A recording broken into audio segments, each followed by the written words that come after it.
गुरुपौर्णिमेनिमित्त दादरमधील स्वामी समर्थ मंदिरामध्ये दर्शनासाठी भाविकांची मोठी गर्दी झाली आहे। पहाटेपासूनच भाविकांनी दर्शनासाठी रांगा लावल्यात, तर मंदिर परिसरामध्ये भक्तिमय वातावरण पाहायला मिळालं। स्वामी नामाच्या जयघोषाने संपूर्ण परिसर दुमदुमून गेला।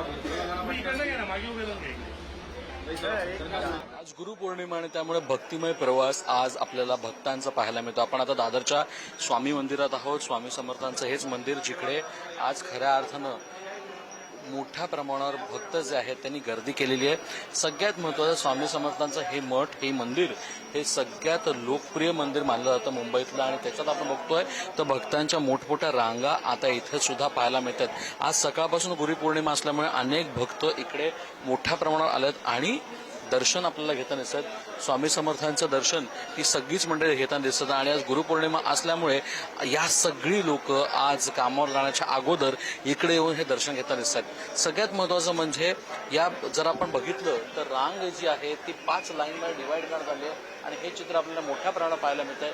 अनेक लोकांना या रांगातून खऱ्या अर्थानं सुखकर व्हावं, सुखकर दर्शन मिळावं म्हणून ह्या सगळ्या गोष्टी इकडे स्वामी समर्थांच्या या दादरच्या मंदिरात पाहायला मिळतात। सगळ्यात महत्त्वाचं म्हणजे आज गुरुपौर्णिमा असल्यामुळे गुरूंना वंदन करण्यासाठी आज स्वामी मंदिरात सुद्धा अनेक भक्तांची गर्दी यावेळी पाहायला मिळत आहे। विकास सोबत श्रेयस सावंत, पुढारी न्यूज, मुंबई।